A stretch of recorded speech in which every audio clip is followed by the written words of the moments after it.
I never thought a single message could make my chest tighten, my hands tremble, and my mind race all at once.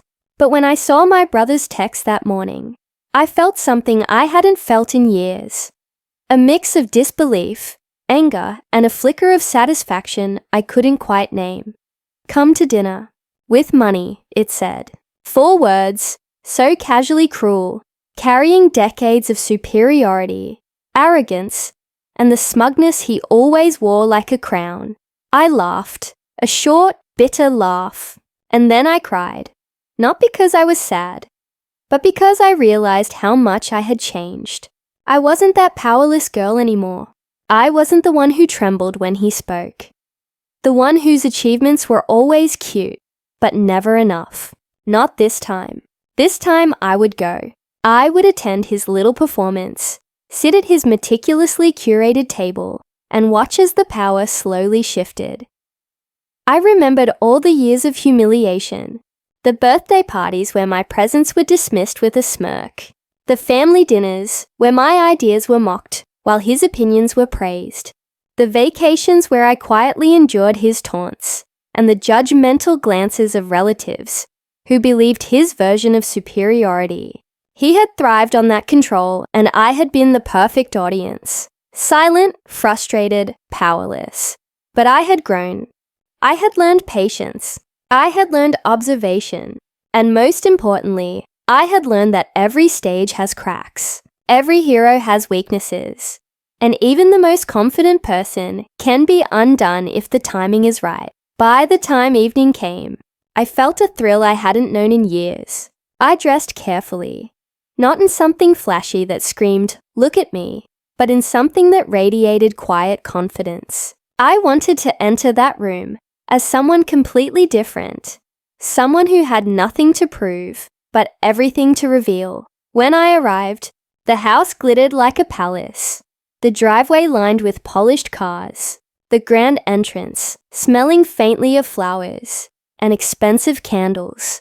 He was there, waiting, perfectly poised, holding a glass of champagne, with the same smug expression that had haunted my childhood. "Ah, you came," he said, and his tone dripped with condescension.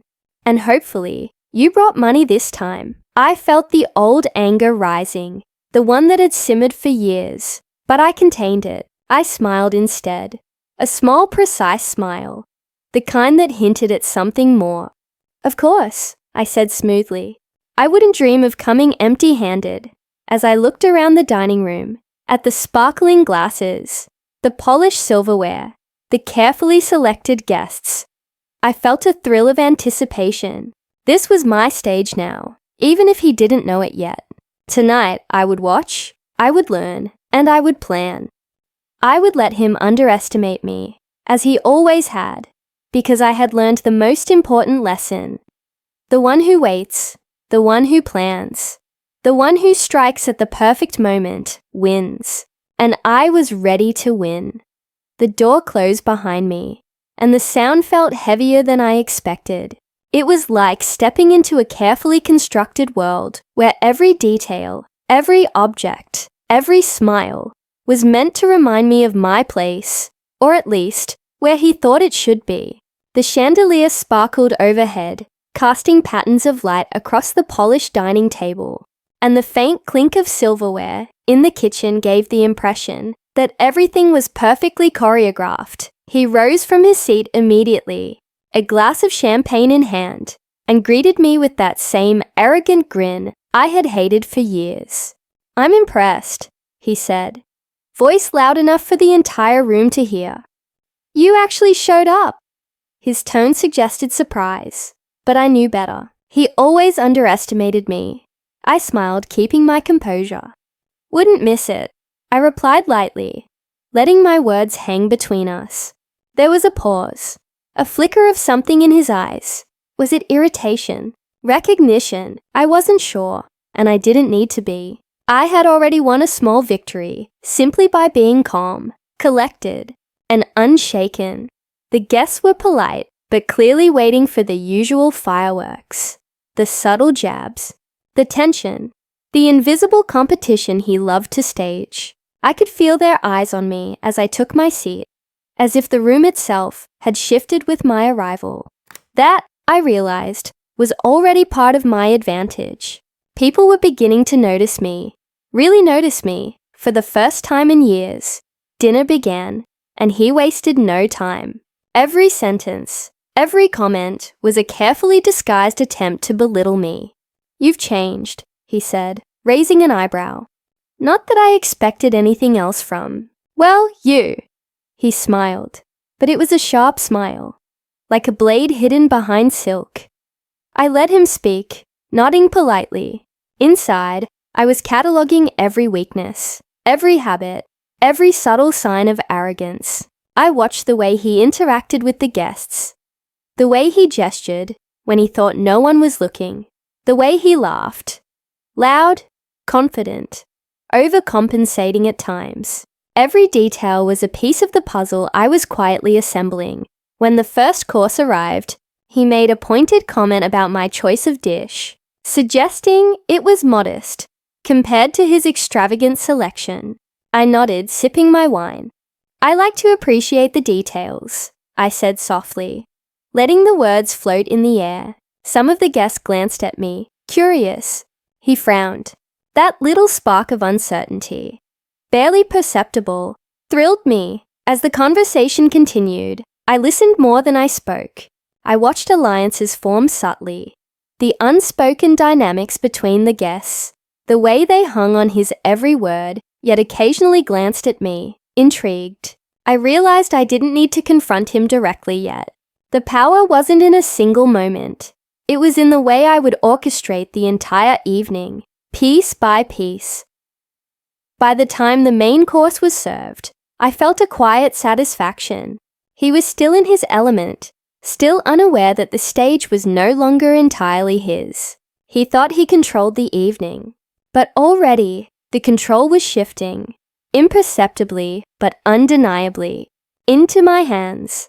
And just as I anticipated, the first opportunity to subtly unsettle him appeared. A small slip, a comment that revealed his arrogance to one of the guests. I smiled inwardly, knowing the night was only beginning. This was just the first move, the first ripple in what would become a wave he could never stop. Tonight, I realized, was no longer about enduring humiliation. It was about watching, learning, and preparing for the moment when the tables would turn. And when that moment came, it wouldn't just be a victory. It would be a revelation for him, for the guests, and for me. The game had begun, and I was already winning.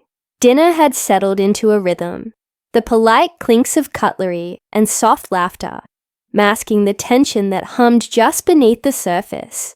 I could feel it, the way he scanned the room, eyes darting to see who was watching, who was approving, and who might side with him. It was predictable, but that was part of my advantage. Then he leaned toward me, his voice just loud enough for the guests at our table. "I have to say," he began, smirking, "it's impressive that you managed to get here at all. And I see you've dressed well," finally taking fashion advice seriously. I felt the familiar sting of embarrassment, the old automatic reaction to shrink and apologize. But I stopped it. I took a slow breath, meeting his gaze without flinching. "Thank you," I said softly, letting the words linger. "I've learned that presentation matters, especially at family gatherings." A few of the guests murmured, impressed by my poise. He blinked, momentarily thrown off, as if he hadn't expected a polite response. That tiny hesitation, a crack in his armor, made my heart race with quiet satisfaction. He wasn't done. Far from it. Every comment after that was a deliberate jab. "Still working that modest little job of yours?" he asked, raising an eyebrow. "Or have you finally achieved something noteworthy?" I let a smile cross my lips, one that didn't reach my eyes entirely. It was measured, careful, but it held a quiet confidence. "Actually," I replied casually, "I've been quite busy. Some things, I suppose, you wouldn't hear about unless you asked." He laughed, a sharp, self-satisfied laugh. assuming he'd cornered me. The guests, however, were beginning to notice a shift. I could see it in the way a few of them tilted their heads, curious. He was used to the unquestioning admiration of the room, and that admiration was flickering, just slightly, but perceptibly. As the main course was cleared and dessert approached, he tried again, this time a more personal jab.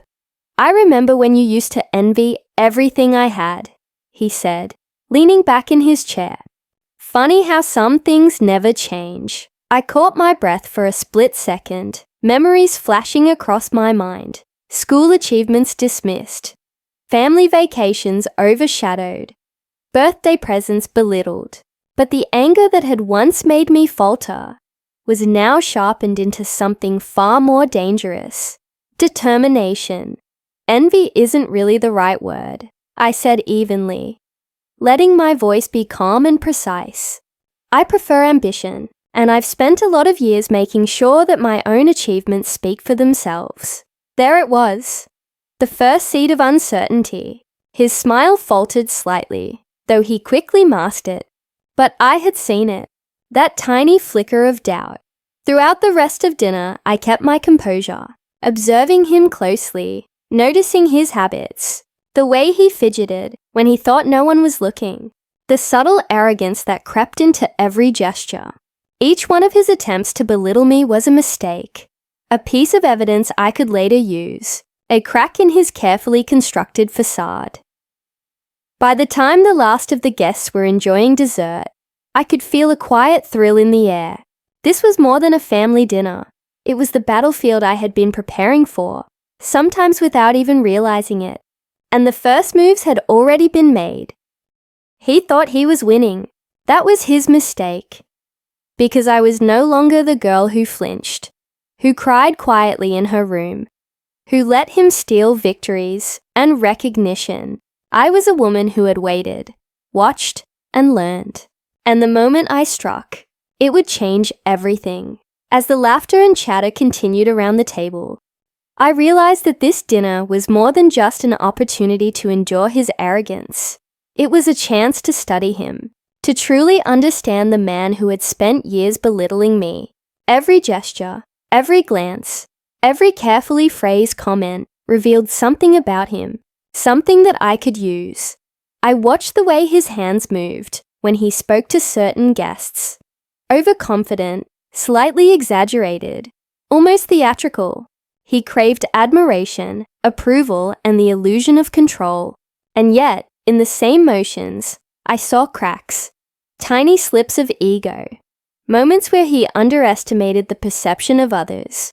That, I knew, would be my leverage. Then there were the guests themselves, carefully selected, as always. They smiled, nodded, laughed at his jokes.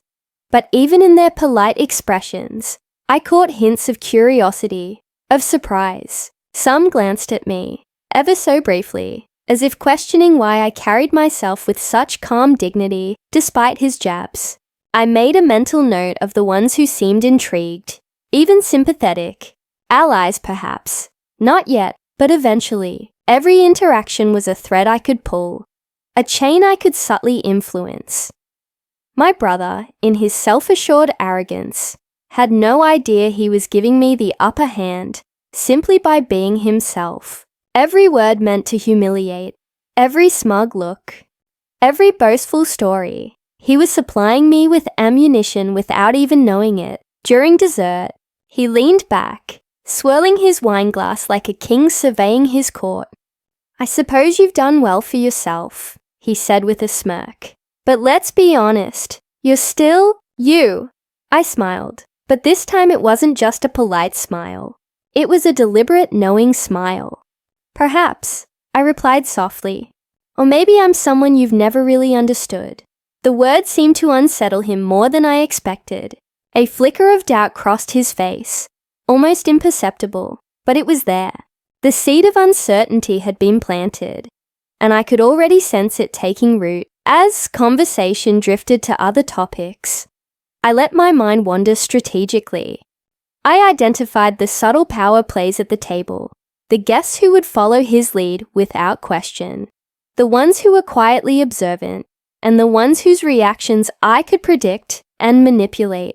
By the time the conversation circled back to family matters, I had already mapped out the dynamics in my head. There were small things I noticed. An offhand comment that revealed his insecurities about wealth. A joke that exposed how much he feared being seen as insignificant.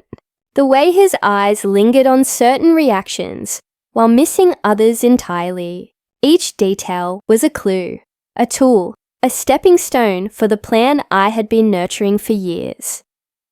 I wasn't planning to humiliate him immediately. That would be reckless.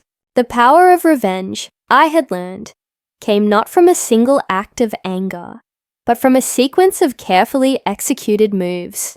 Tonight was the reconnaissance, the laying of groundwork, the subtle planting of seeds that would bloom into complete disruption.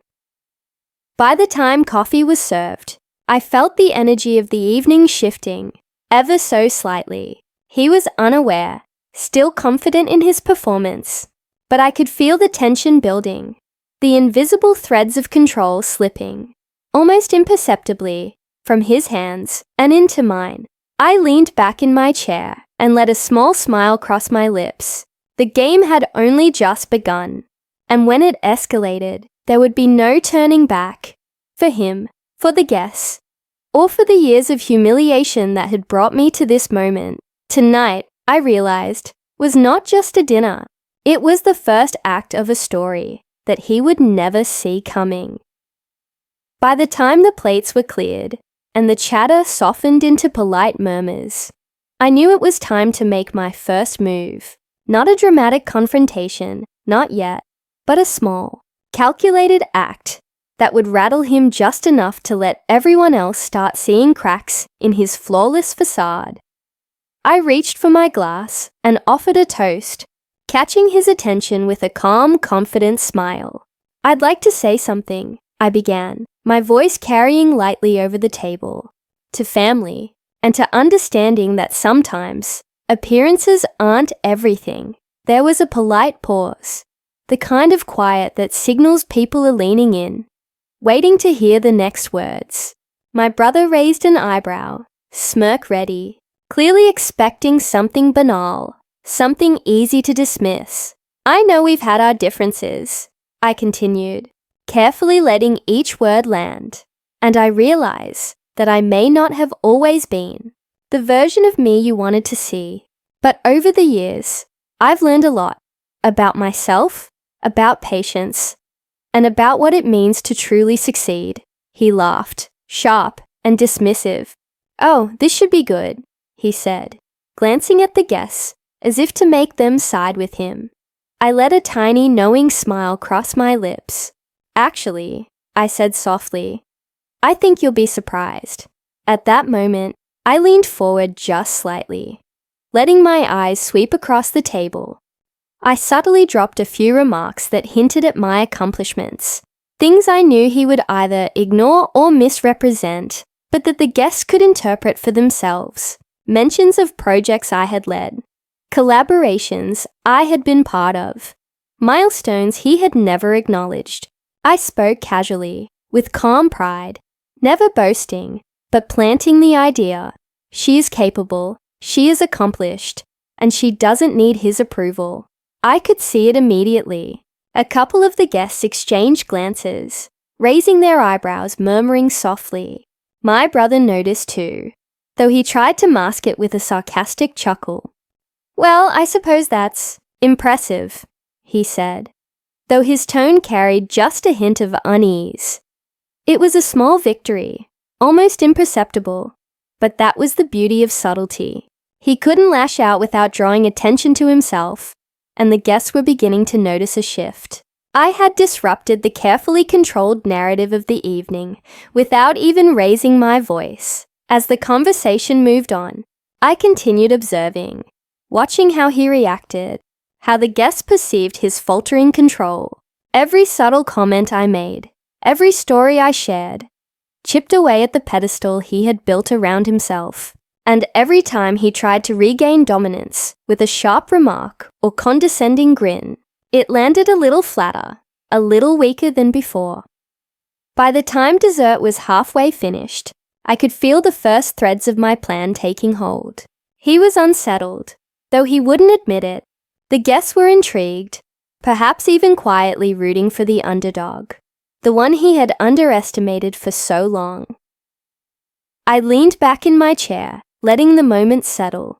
Tonight wasn't about exposing him fully. It was about planting seeds, showing the guests, and him, that I was no longer powerless, no longer the girl who would cower under his ridicule. The real work, the true revenge, would come soon. But for now, just this small act, executed with grace and patience, had already begun to turn the tide, and I savored it. By the time the last spoonfuls of dessert were being savored, I had already begun to notice more than just my brother's arrogance. Subtle patterns, whispered comments, fleeting expressions. These were the clues he never realized he was leaving behind. The evening had shifted, and now I could see him more clearly, in ways the guests could not yet.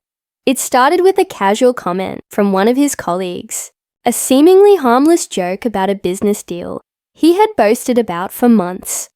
"I can't believe that turned out so differently than you predicted," the colleague said, laughing softly. But the way my brother's smile faltered, just for a second, told me everything. The deal had been a disaster, one he had carefully hidden from most of the family. Then another small revelation. A story from a distant cousin, about a loan my brother had quietly taken years ago. The kind of detail he would never admit to in public. His eyes flickered toward me, quick and sharp, but I only smiled. I knew this was exactly the kind of subtle leverage I needed. Each secret, each misstep, was a thread I could pull, a crack I could exploit. I realized, too, that some of the guests were not entirely loyal. Their polite smiles masked curiosity, surprise, even quiet doubt. They were waiting for him to stumble, and every small slip I noticed would make that moment inevitable. I catalogued their reactions carefully, noting who might side with me if I presented the right truth at the right moment. But the most important revelation was personal, the one that made my pulse quicken. My brother's insecurities, carefully masked by arrogance and bravado, were laid bare in small, unguarded moments. A twitch of his hand, a subtle hesitation in his voice, a glance toward the guests for approval. These tiny cracks revealed the man behind the mask. He needed control, approval, admiration, and above all, the illusion of superiority. Remove that illusion, and you unmask the entire empire he had built around himself. I began to imagine the possibilities. If I revealed just enough of the truth, strategically, at the perfect moment, I could dismantle his carefully constructed image in front of everyone. And the beauty of it, he would have no idea it was coming. Every slight, every subtle jab, every underestimated glance from me had been a piece of this plan all along. As I sipped my wine, I felt a surge of calm power. I was no longer the powerless sister, waiting silently while my life was measured against his successes. I was the one with foresight, patience, and knowledge of his weaknesses. The scales were beginning to tip, and I could feel it. He laughed again, louder this time, attempting to reclaim the attention. But I was already a few moves ahead. Every jest he made, every smirk, only supplied me with more fuel for what was coming. The guests were observing, listening, and slowly the narrative was shifting. Even if they didn't realize it yet, the night was far from over, and the true confrontation had not yet begun. But I knew one thing with absolute certainty. The seeds of revelation had been planted. The cracks in his armor had been exposed, and the stage was set for the moment when I would finally take control of the story that had been his for far too long. And when that moment came, it wouldn't just be a subtle victory. It would be the beginning of his undoing. By the time the coffee cups were cleared and the soft hum of conversation had taken over the room, I knew it was time to push further, Patience had served me well, but tonight wasn't just about subtle jabs anymore. It was about turning the tables, letting him see that the girl he had underestimated for years was now fully in control. He leaned back in his chair, smug and confident, clearly expecting his usual closing remarks to dominate the evening. "Well," he said, swirling the wine glass in his hand, "I must say, it's been interesting.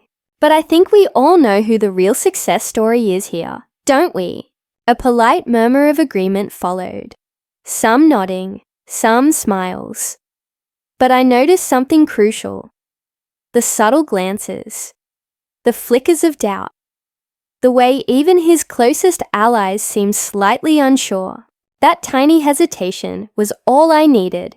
I met his gaze directly, letting my smile hold just enough warmth to seem harmless.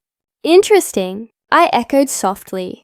"I suppose that depends on how you define success," he chuckled, trying to brush it off. "Oh, I think we both know what that means. But tonight, I wasn't here to argue definitions. I was here to reveal truths he had carefully buried." I leaned slightly forward, voice steady, controlled, letting it ripple across the table. "Success," I said, "isn't measured by how loudly you boast, or by how many people admire you. It's measured by the things you accomplish when no one is watching, and by the integrity you show when the spotlight finally shifts." A ripple went through the guests, subtle but unmistakable. Eyes flicked between him and me. I saw the uncertainty creeping into his features. The smirk faltered, just for a fraction of a second, but it was enough. I continued, letting my words build deliberately. "I've spent years growing, learning, and proving things to myself, not to anyone else. And sometimes," I paused, letting the silence stretch just long enough, "the person you least expect is the one quietly collecting victories, while you're busy celebrating illusions." The room went almost silent. He opened his mouth, closed it, trying to regain control, but the momentum had shifted. Every guest at the table could sense it. Something was different tonight. The power dynamic was no longer in his hands. Then I dropped the subtle twist, the revelation that would leave him momentarily unmoored. I mentioned a recent project, one that had been highly successful and entirely under the radar, something he had never acknowledged, and something he assumed no one else knew about. The guests' reactions were immediate. Raised eyebrows, whispered excitement, admiration I could see reflected in their eyes. He blinked, stunned, and then tried to laugh it off. "Well, that's just luck," he muttered, but his voice lacked conviction. He searched the room for support, but the uncertainty in the glances of his friends and colleagues made him falter. For the first time in years, I saw him unsteady, unsure, vulnerable, and I didn't need to do more yet. I had planted the seed, revealed just enough to crack the armor he had built around himself, and the rest would unfold naturally. I leaned back, taking a slow sip of my wine, letting him stew in the subtle devastation. The humiliation wasn't loud or dramatic. It was precise, controlled, inevitable. Every smug comment he had made all these years, every casual dismissal, was being repaid in quiet, undeniable power. By the time the evening drew to a close, I could feel the shift fully. He was no longer the king of the room. He was merely a man realizing that control had slipped through his fingers, and that someone he had long underestimated was now writing the narrative. And as I stood to leave, letting the guests linger in their quiet awe, I knew one thing: the true revenge was only beginning. The moment had arrived. The subtle jabs, the planted seeds, the small victories, all of it had led to this. I wasn't going to whisper anymore. I wasn't going to hint or imply. Tonight, the truth would be laid bare, and the consequences would be irreversible. He was still trying to salvage his image, smoothing over cracks with forced laughter and exaggerated gestures. But I could see it. His control was gone. The guests were leaning in, quietly waiting for the next move, their curiosity palpable. And I knew that this was my stage, my moment, and my victory to claim. Stood slowly, letting my dress brush lightly against the chair. I let my eyes sweep across the table, meeting the gazes of every guest before landing squarely on him. "I've enjoyed tonight," I began, voice calm and even, "and I've appreciated the chance to be here. But I think it's time to clear a few things up, things that have been overlooked for far too long." His smile faltered. "Oh," he said, trying to sound casual. "And what would that be?" I smiled faintly. "You've spent years defining my worth by what I don't have, by the things you think I should be. You've laughed at my choices, ignored my achievements, and assumed that your superiority would always be absolute." I let my words hang, letting the guests feel the weight of them. Then, I delivered the final piece, the revelation I had been saving. I spoke of projects he had claimed as his own, of successes he had boasted about while quietly undermining others. I mentioned deals that had failed, secrets he had tried to hide, and the arrogance that had blinded him for years. Every word was precise, every detail undeniable. The guests were silent. Some whispered to each other, some stared openly at him, their expressions a mix of shock and disbelief. And my brother, he was frozen, his carefully constructed mask cracking in real time. "I've spent years learning, growing, and achieving on my own," I said, my voice steady, controlled, but carrying an undeniable edge. "And tonight, I think it's clear who the real success story is." The room was electric with tension. He tried to speak, to retort, but the words stuck in his throat. For the first time, he had no audience entirely loyal to him. Every glance around the table reflected curiosity, doubt, or even admiration for me. The power had shifted completely. I could see the shock in his eyes, the disbelief. He had never expected this. He had never imagined that the girl he had belittled, dismissed, and humiliated would rise quietly, patiently, and claim her rightful place. And then I leaned back slightly, letting the silence stretch, allowing the weight of my words to settle fully.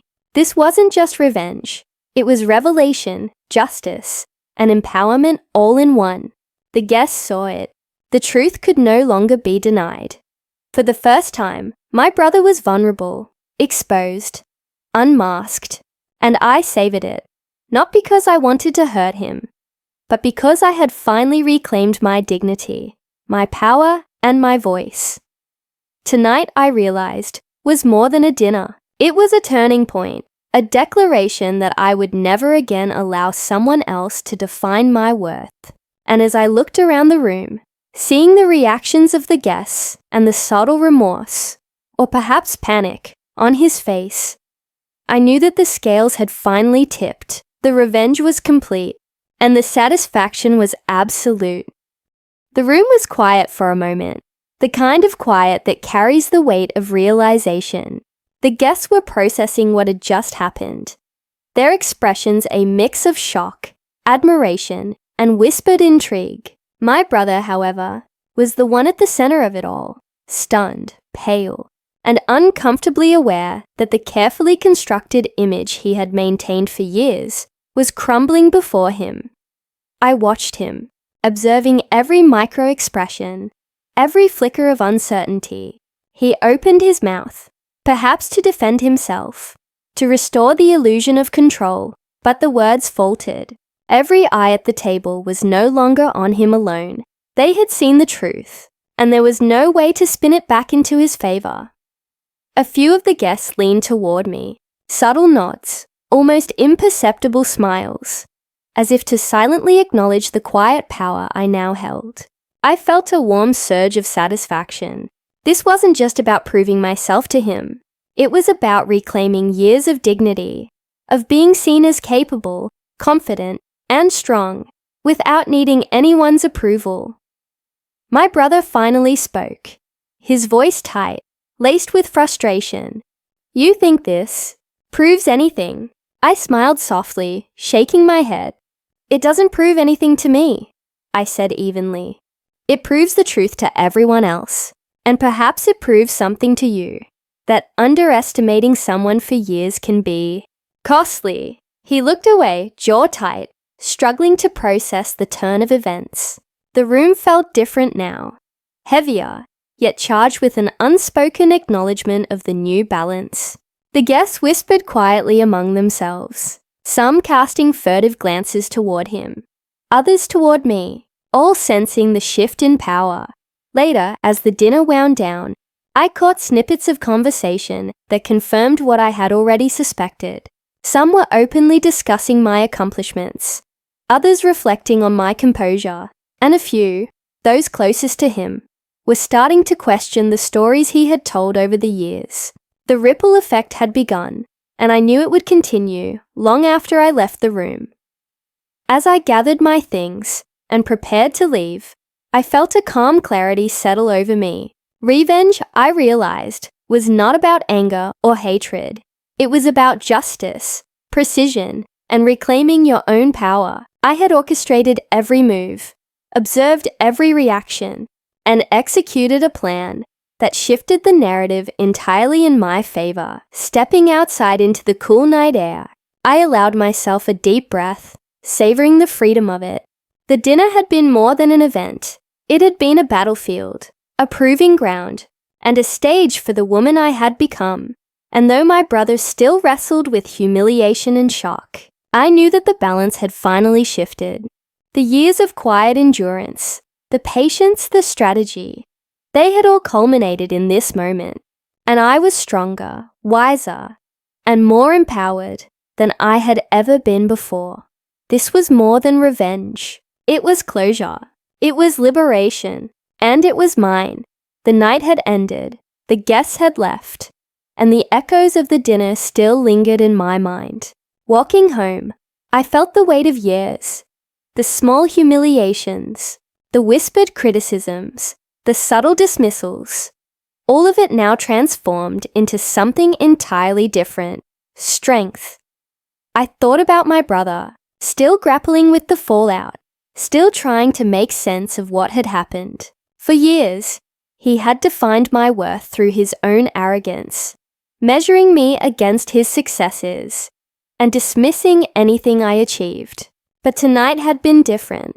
Tonight, I had reclaimed not just my dignity, but my voice, my agency, and my power. As I settled into the quiet of my home, I reflected on the journey that had brought me here. I remembered the girl who had flinched at his jokes, who had doubted herself when others ignored her accomplishments, who had quietly endured every slight and humiliation. That girl still existed, somewhere deep inside, but she had grown into someone formidable. She had learned patience, strategy, and the quiet art of timing. Revenge, I realized, wasn't about cruelty. It wasn't about shouting or exposing someone for the sake of spectacle. It was about precision, understanding, and reclaiming what had been denied to you. It was about taking control of the narrative, of proving to yourself and to the world that you are worthy, capable, and unshakable. And in that moment, I understood something even deeper. The real victory wasn't in humiliating my brother. It was in realizing that I no longer needed anyone's validation to know my worth. The satisfaction of reclaiming my power, of standing tall despite years of being underestimated, was far greater than any revenge I could ever have imagined. I allowed myself a small, private smile, one that no one else could see, but that carried the weight of every struggle, every setback, every moment of quiet endurance. I had emerged victorious, not by brute force, but through patience, observation, and unwavering determination. As I looked ahead, I felt a quiet excitement for the future, one that belonged entirely to me. No one could define me, control me, or diminish my achievements ever again. The past had shaped me, but it no longer bound me. I was free, empowered, and ready to embrace every challenge, every opportunity, every triumph that lay ahead. The dinner had been a battlefield, and I had won, not just against my brother, but against every doubt, every fear, and every limitation that had once held me back. Tonight, I realized, was not just the end of a chapter. It was the beginning of a new era, one where I held the pen, wrote my own story, and commanded my own destiny. And for the first time in a very long time, I smiled. Not because I had taken revenge, but because I had finally taken myself seriously. All right, everyone, that's all I have for today. If you found this entertaining, make sure to hit that like button and subscribe for more content like this. If you want to watch more, please check out our playlist. Finally, a huge thank you for watching. I'll see you in the next one. Peace. Before leaving, please hit the subscribe button, comment your thought, and share with your nearest and dearest one. See you in the next one. Until to the next one, stay happy.